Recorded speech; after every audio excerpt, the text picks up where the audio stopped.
अस्सलाम वालेकुम students, you are watching MMN Nazir YouTube channel. Biology FSc part 1 का syllabus हम लोगों ने स्टार्ट किया है, जिसका आज लेक्चर नंबर 6 है। चैप्टर नंबर 1 है इंट्रोडक्शन, और आज हमारा टॉपिक है बायोलॉजिकल मेथड। बायोलॉजिकल मेथड क्या होता है? ये ऐसा मेथड है जो हम किसी भी बायोलॉजिकल प्रॉब्लम को सॉल्व करने के लिए यूज़ करते हैं। यानी कि बायोलॉजी के रिसर्च वर्क में जब भी हमें कोई चीज़ जाननी होती है, उसको टेस्टिफाई करना होता है और उसको कंफर्म करना होता है कि ये चीज़ बायोलॉजी में नेचर में ऐसी है या नहीं, तो हम लोग किन स्टेप्स के थ्रू जो है उसको टेस्टिफाई करते हैं और एक फाइनल डिसीजन या कंक्लूजन पे पहुंचते हैं कि ये जो है स्टेटमेंट या ये जो चीज़ है जिसके बारे में हम स्टडी कर रहे हैं वो सही है या नहीं है। ठीक है, तो इसके लिए हम जो मेथड यूज़ करते हैं उसको टेस्टिफाई करने के लिए, उसको हम कहते हैं बायोलॉजिकल मेथड। इसके फॉलोइंग स्टेप्स हैं जो मैंने यहाँ पे लिखे हुए हैं बायोलॉजिकल मेथड के। First one is observation. ठीक है, पहला स्टेप जो आता है इस मेथड में वो है observation. Second is hypothesis. Hypothesis दो तरह के होते हैं हमारे पास, डिडक्टिव होता है, इंडक्टिव होता है। उसके बाद आता है हाइपोथेसिस के बाद एक्सपेरिमेंटेशन है, और फिर है थ्योरी, और फिर है लॉ। ठीक है, ये सारे जो है स्टेप्स हैं इन जिनके मैंने सिर्फ अभी आपको नाम बताए हैं, और अब हम इनको बारी बारी जो हैं वन बाय वन स्टडी करेंगे। और फर्स्ट स्टेप इज ऑब्जर्वेशन। ठीक है, ऑब्जर्वेशन का मतलब क्या होता है? ऑब्जर्वेशन का मतलब होता है मुशाहिदा करना, यानी किसी चीज़ को ऑब्जर्व करना। हम नेचर में जो चीज़ देखते हैं उसको ऑब्जर्व करते हैं। अब ये ऑब्जर्वेशन जो है वो कैसे बनाई जाती है? ये हम लोग अपनी 5 सेंसेस को यूज़ करते हुए बनाते हैं। ये जाहिर बात है, हम इंसान हैं, हम अपने आसपास होने वाली चीज़ों को जो है ऑब्जर्व करते हैं, देखते हैं कि हमारे आसपास क्या हो रहा है। तो हम ये कैसे देखते हैं या फिर हम कैसे इन चीज़ों को ऑब्जर्व करते हैं? तो ये हम करते हैं अपनी 5 सेंसेस के साथ, यानी कि विजन, हेयरिंग, स्मेल, टेस्ट या टच। ठीक है, हम इन 5 सेंसेस को यूज़ करते हैं और ऑब्जर्वेशन जो है करते हैं, ऑब्जर्व करते हैं कि हमारी नेचर में क्या चीज़ हो रही है और क्या चीज़ नहीं हो रही। हमारे पास ऑब्जर्वेशन के 2 मोड्स हैं, इनके 2 तरीके हैं, या तो वो क्वालिटेटिव होगी या क्वांटिटेटिव होगी। ठीक है, क्वालिटेटिव। अब क्वालिटेटिव ऑब्जर्वेशन क्या होती है? आपको नाम से शो हो रहा होगा क्वालिटेटिव, जिसमें इसकी कोई क्वालिटी शो हो रही है। अब जैसे हम कहते हैं कि ये जो गुलाब का फूल है ना, ये रेड कलर का है। ठीक है, रेड कलर। अब रेड कलर जो है उसको आप किसी तरह से मेजर नहीं कर सकते। ठीक है, तो जो चीज़ मेजरेबल नहीं है वो किस में आती है? वो उसकी क्वालिटेटिव में आती है।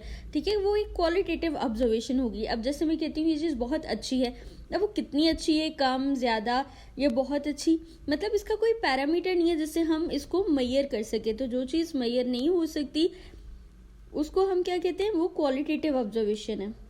Second one is quantitative observation. अब क्वांटिटेटिव ऑब्जर्वेशन, क्वांटिटी नाम से ही आपको शो हो रहा है। क्वांटिटेटिव में जिस चीज़ की ऐसी ऑब्जर्वेशन जिसकी हम कोई क्वांटिटी जो है वो लिख सके, मेजर कर सके, यानी कि हमारे पास जिसका कोई रिकॉर्ड रह सके, उसको हम क्या कहते हैं? उसको कहते हैं क्वांटिटेटिव ऑब्जर्वेशन। जैसे कि मेरे पास ये रॉड है और इसकी ये लेंथ है, यानी कि उसकी लेंथ को मैं मेजर कर सकती हूँ, तो वो एक क्वांटिटेटिव ऑब्जर्वेशन होगी मेरी कि भाई ये वाला रॉड जो है वो इतने मीटर्स का है। तो ये क्या है? एक क्वांटिटेटिव ऑब्जर्वेशन है मेरी। अब जो नेक्स्ट स्टेप है ऑब्जर्वेशन के बाद हमारे पास वो है हाइपोथेसिस। अब हाइपोथेसिस क्या है? Hypothesis is tentative explanation. एक ऐसी स्टेटमेंट है जो कि कंफर्म नहीं है, लेकिन हम लोगों ने एक ऑब्जर्वेशन की और हम लोगों ने उसके ऊपर एक स्टेटमेंट दे दी कि ये चीज़ ऐसी है। जैसे मैंने आपको कहा कि ये रॉड जो है वो इतने मीटर्स का है। ठीक है, 5 मीटर्स का है। तो ये मैंने एक आपको जो है एक स्टेटमेंट दे दी है। ठीक है, एक टेंटेटिव एक्सप्लेनेशन दे दी है कि ऐसा है अपनी ऑब्जर्वेशन की बेस पे कि मैंने ये ऑब्जर्व किया है। तो ये क्या होगा? ये एक हाइपोथेसिस होगा। ठीक है, टेंटेटिव मीन आरजी, ये कोई कंफर्म चीज़ नहीं है, बस मैंने ऑब्जर्व किया और मैंने कह दिया कि मुझे जो है मेरी ऑब्जर्वेशन के अकॉर्डिंग जो है इस तरह से है, तो वो क्या होगा? हाइपोथेसिस होगा। जब हम अपनी ऑब्जर्वेशन को एक स्टेटमेंट की शक्ल दे देते हैं तो उसको हम क्या कहते हैं? हाइपोथेसिस कहते हैं। अब हमारे पास 2 तरह के हाइपोथेसिस हो सकते हैं। First one is deductive and the second one is inductive. अब डिडक्टिव हाइपोथेसिस क्या है? ये है जनरल टू स्पेसिफिक, यानी कि एक जनरल स्टेटमेंट से हम एक स्पेसिफिक स्टेटमेंट की तरफ जब मूव करते हैं उसको हम कहते हैं डिडक्टिव हाइपोथेसिस। अब यहाँ पे एग्जाम्पल आप देखेंगे तो आपको अच्छे से समझ आ जाएगा। एक जनरल में बात करती हूँ that all birds have wings. मैंने इसमें एक जनरल बात की कि सारे जो परिंदे हैं उनके पर होते हैं, ठीक है।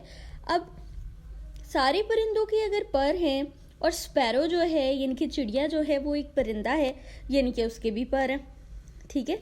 एक जनरल स्टेटमेंट से हम लोगों ने क्या कंक्लूड किया, हम लोगों ने एक स्पेसिफिक स्टेटमेंट कंक्लूड की दैट स्पैरो हैव विंग्स। तो इस टाइप की जो हाइपोथेसिस होता है उसको क्या कहते हैं, उसको कहते हैं deductive hypothesis. Second one is inductive hypothesis. ये क्या होता है, ये होता है स्पेसिफिक से जनरल की तरफ मूव करता है, यानी कि एक स्पेसिफिक बात मैंने ये की कि भाई ये स्पैरो है, ठीक है, और ये एक बर्ड है, इसकी विंग्स हैं, ठीक है। चिड़िया जो है वो एक परिंदा है और उसके पर होते हैं।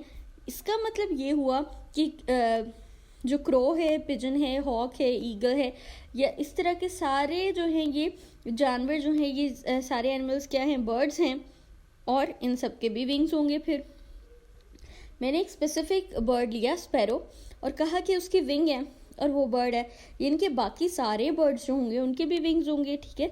तो ये स्टेटमेंट क्या थी, स्पेसिफिक से जनरल की तरफ थी, तो इसको हम कहते हैं इंडक्टिव हाइपोथेसिस। ओके स्टूडेंट्स, तो ये थे हाइपोथेसिस के दो तरह के हो सकते हैं, डिडक्टिव भी और इंडक्टिव भी, ठीक है। ये टाइप ऑफ रीजनिंग है कि हम कोई किसी हाइपोथेसिस को, एक स्टेटमेंट को जो किस तरह से जो है वो रीज़न करते हैं कि वो जनरल से स्पेसिफिक हो सकती है या स्पेसिफिक से जनरल भी हो सकती है, ठीक है। अब देखते हैं कि हाइपोथेसिस कैसे बनाते हैं, एक स्टेटमेंट किस तरह से बन सकता है। तो यहाँ पे मैंने कुछ पॉइंट्स लिखे हैं, 5 पॉइंट्स हैं हमारे पास। हाइपोथेसिस जो है कोई इंट्यूशन और इमेजिनेशन भी हो सकती है, कोई इंसान अपनी इमेजिनेशन से कुछ भी सोचता है वो उसको भी एक हाइपोथेसिस की शक्ल दे सकता है, एक स्टेटमेंट बना सकता है, ठीक है, जो उसकी खुद की इमेजिनेशन है। उसकी सेकेंडली एस्थेटिक प्रेफरेंस भी हो सकती है, यानी कि उसकी पसंदीदगी भी हो सकती है, उसकी बेस पे भी वो बना सकता है हाइपोथेसिस। कोई रिलीजियस या फिलोसफिकल आइडिया भी हो सकता है, ठीक है। अगर कोई मजहबी रुझान है किसी का, वो उससे भी कोई चीज़ जो है वो पिक करता है और कोई स्टेटमेंट बना देता है, तो वो भी एक हाइपोथेसिस हो सकता है। Fourth one is comparison and analogy with other processes, ठीक है।